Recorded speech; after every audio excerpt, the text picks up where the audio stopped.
Hi, I'm Austin Jones, Associate Professor at ECU and Director of Stupid Effing Bird.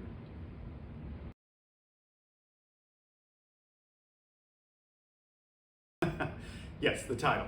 Well, first off, I feel like the title pretty much puts people in either two camps. They are either in those that are mildly offended at the title, or those who may be curiously amused at the title. I think the title kind of represents what the play's about.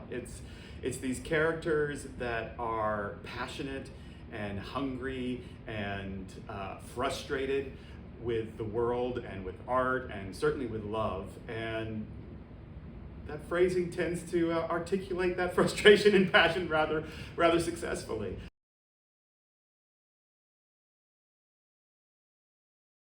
I was actually looking for plays for scene study class, and I was looking for scenes that were age appropriate for young college age actors, and this is, it's a great play for that.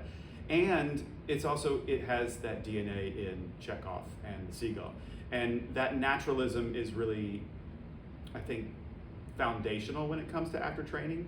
And so it was a natural sort of step into this play to be like, all right, well, Chekhov has got all that ground, that foundational work, that grounded, naturalism, all about human behavior.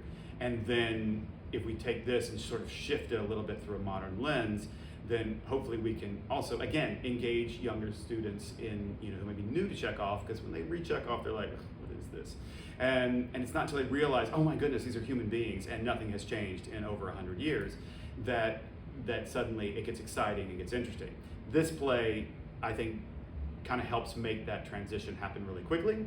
And when I read it, I just fell in love with it. It made me think of my 20-something-year-old self. I would have been like, yes, I want to do, this is the kind of stuff I want to do.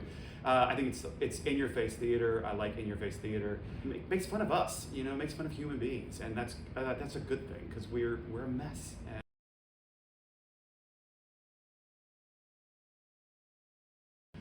Well, I started thinking about the play a lot and just what it was trying to talk about when it came to theater and the meta-ness of it all. And meta, I don't know, that whole concept really, I'm like, and maybe I'm too old to really get the meta-ness of it, because when I started hearing meta used, as a term, I was just like, what are we talking about?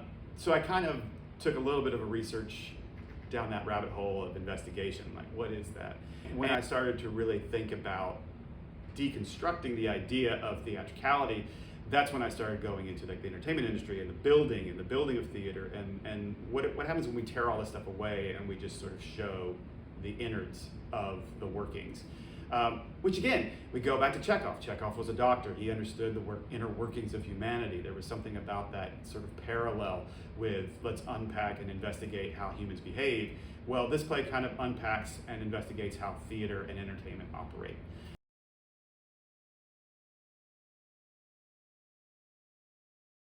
Well, one, I hope they decide, I want to go read The Seagull. Go read The Seagull. It's a great play, and Chekhov is a great writer. But with this play in general, I think it opens up and asks questions. It asks questions about love, it asks questions about art, it certainly asks questions about the world and what's going on in the world. And even though this play was written over a decade ago, a lot of things that were still going on at that time were still challenging and still wrestling with today. Nothing, much like Chekhov 100 years ago was writing about things that we're still talking about and wrestling with today. And I hope that this play inspires people to keep asking questions and keep looking for answers and keep fighting the fight and keep challenging, institutions and systems of operating and things like that. Because if we don't do that, then we won't ever change anything. We're always going to have that sort of like clash of generations that are going to exist. But it's necessary, because that clash is what generates new ideas. It challenges the folks who've gotten tired of fighting to re-engage. It challenges the ones who think that everything can be changed like that to pump the brakes and reconsider how things can be done and how we can thoughtfully come to compromise. And that only comes through asking questions. That only comes through still staying passionate and alive and investing in the things they love, like love, art, and life. So yeah, I hope people walk away thinking, all right, we still got this.